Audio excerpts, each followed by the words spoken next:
제가 더하임을 한 지 이제 40개월이 되었습니다. 그리고 이제 지나온 시간들을 살펴보고 제게 있어졌던 일들에 대해서 저는 끊임없이 복기를 합니다. 그렇게 복기가 가능한 이유는 제가 살아왔던 삶에 대해서 기억을 하고 있고 또 기록을 해놓은 것이 있어요. 그래서 그것에 의해서 지나온 삶을 이렇게 돌아봅니다. 그렇게 했을 때 최근에 끊임없이 제 마음에 드는 생각은 저의 인생과 제 영혼 가운데 빅뱅이 일어났다는 겁니다. 우주가 대폭발을 하며 새로운 시간과 새로운 공간과 에너지가 만들어진 것처럼 저의 인생 가운데 새로운 빅뱅, 그것이 제게 일어났지요. 그리고 저에게는 새로운 시간이 열리고 새로운 공간이 저에게 열려지게 됐어요. 그리고는 저는 저에게 질문합니다. 나에게 앞으로 새로운 시간과 새로운 공간이 열렸는데 내가 이제부터 살아갈 그런 시간과 공간은 과거 제가 전임 목회를 했던 그때 가지고 있었던 그런 질서와 그런 경로를 가지고는 제가 살지 않겠다. 과거의 경로의 삶은 인간을 존엄성을 짓밟는 것이었고 스스로가 성대 수술하고 중성화 수술하는 자기 학대의 어떤 문명 세계의 그런 것을 제가 몸으로 경험했기 때문에 제가 새로운 세계를 만들어 가고자 그리고 이전에 없었던 그런 질문들을 끊임없이 하게 됩니다. 그 증문즉서를 하고 있는 법륜 스님이 계세요. 근데 한 번은 어느 정신과 전문의가 그 스님에게 질문을 했다고 합니다. 이 질문한 분이 정신과 의사입니다. 근데 어느 한 번은 그 소방 공무원 재교육이죠. 소방 공무원들이 뭐 인사사고, 화재 현장, 국민들이 갑작스럽게 만난 재난의 현장, 사고의 현장 가운데 소방 공무원들이 출동을 해서 그 고통의 현장을 수습을 하고 사건을 정리하다가 보면 그 사람들의 심리 가운데 엄청난 충격을 받고 멘붕도 경험하고 그런 걸 하다가 보면 이 스트레스가 이 소방 공무원들도 심리적으로 또한 스트레스가 몸으로 굉장히 고통스러운 일을 당하는 거지요. 그래서 국가에서도 소방 공무원들을 향해서 재교육을 해요. 그 정신과 영혼이 건강을 위해서. 이 정신과 담당 의사도 그 강의 요청을 받고는 나름대로 소명강 가운데 내가 그 소방 공무원들의 어려움을 내가 공감하면서 나름대로 열심히 한 며칠 동안을 소방 공무원 교육을 위해서 열심히 준비를 했습니다. 그리고는 강의장에 갔지요. 그럼 열심히 강의를 해요. 근데 강의를 하다가 마음이 너무 힘든 이유는 소방 교육을 받으러 온 공무원들이 한 거의 반 정도는 잠을 자고 있는 거예요. 그때 너무 힘든 거예요. 아니 나는 이분들을 살리고자 새로운 어떤 영감을 불어넣고자 열심히 준비했는데 그분들이 자는 모습 앞에 너무 힘들어서 그 힘듦을 가지고 법륜 스님한테 질문하는 거죠. 스님이 하는 증문즉설 강연장에는 많은 회중들이 와서 웃으면서 뭐 조는 사람도 별로 없고 다 하는데 왜 제 강연에는 내가 열심히 이렇게 준비했는데 왜 이런 현상이 발생하는 겁니까? 그러니까 이 법륜이 그런 이야기를 하는 겁니다. 그거는 자네가 너무 힘을 많이 들였기 때문에 그렇다고. 너무 준비를 많이 해서 그런 거라고. 나 봐. 나는 준비한 거 하나도 없어. 나는 자네들이 물으면 그 물은 질문에 대해서 원하는 것에 대한 답변을 줄 뿐이야. 한번 세상 돌아봐. 누가 요즘 사람들이 남의 말을 누가 들으려고 해? 아무도 안 들으려고 해. 근데 거기다가 자네가 힘을 잔뜩 줘가지고 강연까지 준비했으니 얼마나 힘들겠나. 제가 유튜브를 통해서 보다 보니까 그렇더라고요. 제가 이제부터 새로운 길을 걸어간다고 하면 이제는 그런 힘을 다 빼야지. 내가 누구에게 뭘 가르치고 뭐 한다? 그런 힘을 다 빼야만 하는 거예요. 내가 누군가에게 힘을 주어서 뭘 가르쳐야 한다는 그것이 저 자신의 영혼을 너무 곤비하게 만들기 때문에 그런 것이죠. 그러하기에 우리는 이 세계가 자연 세계가 있고 문명 세계 두 가지로 나누어집니다. 자연은 스스로 있던 세계고 문명 세계는 인간의 힘으로 의해서 만들어진 세계죠. 그러나 이 문명 세계가 늘 끊임없이 새로운 영감과 새로운 세계로 나아가기 위해서는 자연 세계, 인간이 통제할 수 없는 힘이 통하지 않는 카오스와 태움과 혼돈의 세계, 거기서 새로운 영감을 받아야만이 이 문명 세계가 건강하게 발전해 갈 수 있다는 거예요. 그래야만이 문명 세계가 어떤 과도한 힘에 의해서 경직되지 않고 자연과 문명이 서로 대화를 하며 걸어갈 때 자연과 문명이 함께 공존하며 나가는 것이죠. 지금 이 지구가 코로나 팬데믹을 만난 것도 그렇습니다. 우리 문명 세계가 자연이 가지고 있는 그것을 침략을 했다가 이 엄청난 재앙을 당하고 있는 거예요. 그래서 인간이 가지고 있는 질병 가운데 바이러스의 75%? 그거는 사실은 짐승들에서 온 전염병이라고 하잖아요. 인간이 함부로 경계를 넘어 그들을 공격했다가 우리 인간들이 그 대가를 우리가 혹독하게 지금 당하고 있는 것입니다. 예능 PD인 나영석 PD가 늘 그는 새로운 생각과 새로운 상상력을 늘 꿈꾸며 가지려고 한다고 합니다. 그때 들었던 이 나영석이 가지고 있는 생각이 윤여정 배우가 한 말이래요.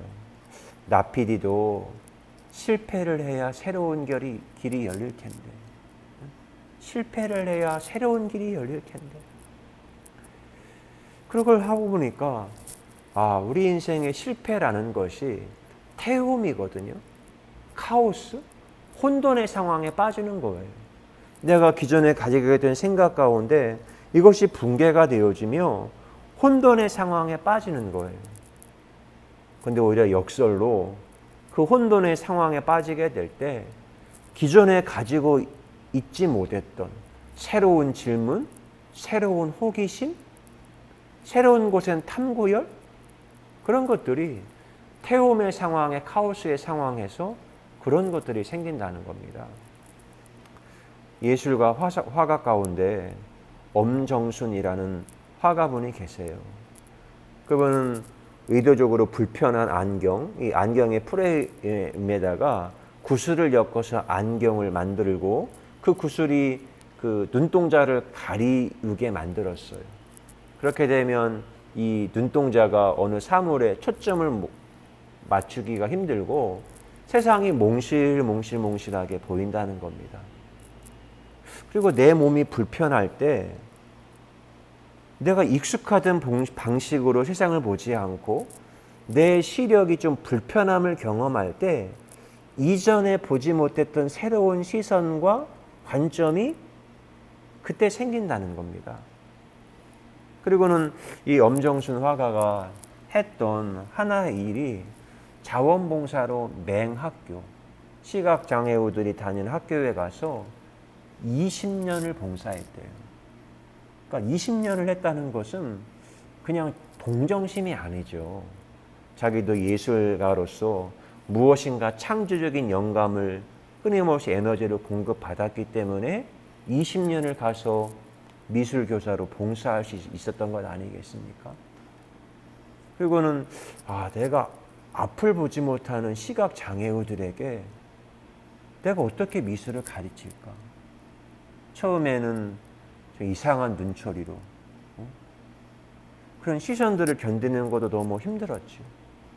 근데 이제는 가다가 보니까 내가 이 아이들에게 뭘 가르치는 게 아니라 그 오랜 세월을 쌓이다가 보니까 오히려 그 앞을 보지 못하는 장애우들에게 내가 생각하지 못했던 그런 영감들을 오히려 그 아이들에게 얻는 겁니다.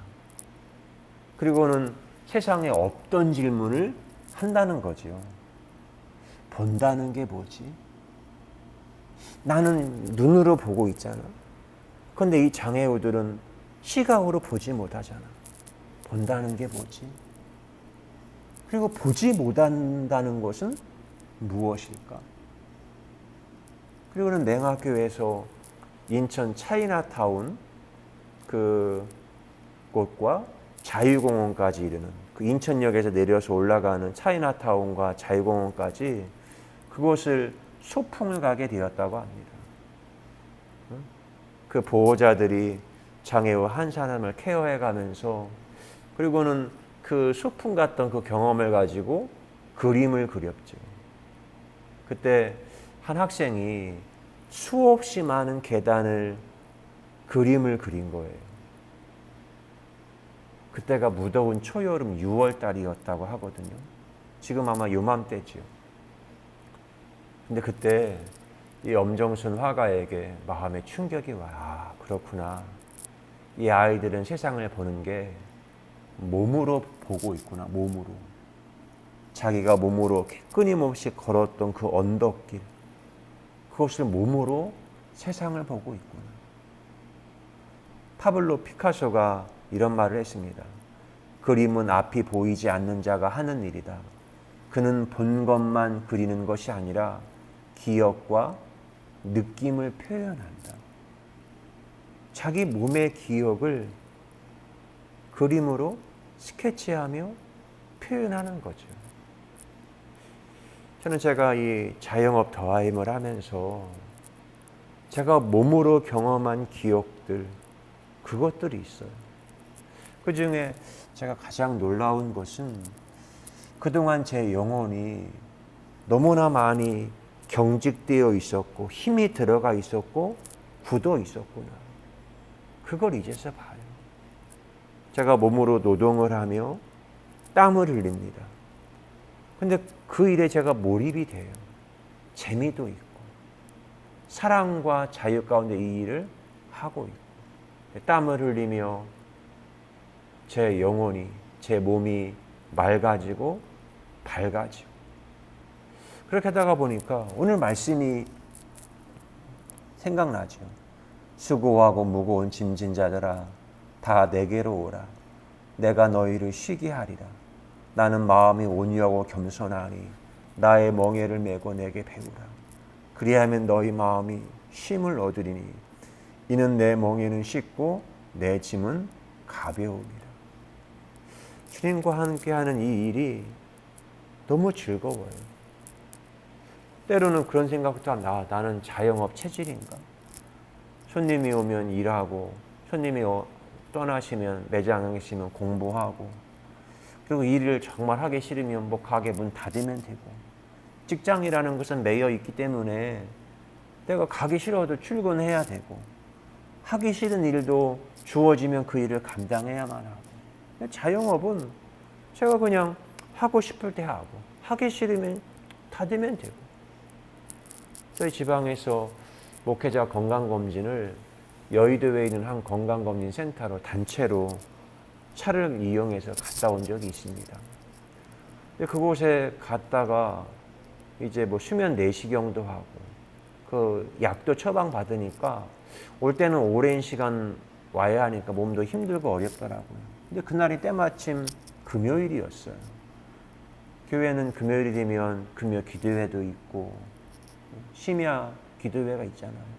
근데 몸이 어느 목사님이 몸이 너무 힘드니까 오늘은 그냥 아주 쉬었으면 좋겠다. 했더니 옆에 목사님이 그런 목사님 뭐 부목사 있으니까 거기 시켜. 그런데 장로님들이 성도들이 부목사들이 하면 싫어해요. 담임 목사가 하는 거 원하지요. 그런 시선을 생각하라니까 지금 내 몸이 너무 피곤해요. 영혼도 곤비해요. 그러니까 타인의 시선을 생각해서 힘들어도 과도한 힘과 에너지를 또 써서 그 일을 해야만 하는 겁니다. 그러니까 내 몸은 점점 곤비하고 무거운 짐을 지다가 점점 나홀로 쓰러지는 그런 상황도 경험하게 되는 것이죠. 그러나 주님이 함께하면 새로운 영광과 새로운 파동이 나에게 건강한 바람을 공급해 주는 것이고, 그래서 저는 새로운 길을 간다면 이전에 갔던 경로가 아니라 완전히 새로운 경로를 설정하고 자유와 사랑, 그게 완전히 보장된 새로운 길을 가야지, 그런 생각을 합니다. 기도합니다. 거룩하신 하나님 감사합니다. 인간이 행복한 길, 행복한 경로를 찾습니다. 행복한 길은 어떤 일에 있지 않고 내가 얼마나 자유함 가운데 사랑하는 일에 몰입할 수 있느냐, 그것에 행복이 있습니다. 내가 어떤 타인의 시선, 내가 생존의 위협 앞에 힘을 들여서 하는 것이 아니라 모두가 다 자기만의 고유한 숨이 있으니 그 고유한 숨을 가지고 자유를 가지고 그 사랑하는 일에 몰입하며 하나님의 나라 경작하는 하나님의 예배자 예수님 되게 하신 것 감사드립니다. 사랑합니다. 예수 그리스도의 이름으로 기도드리옵나이다. 아멘.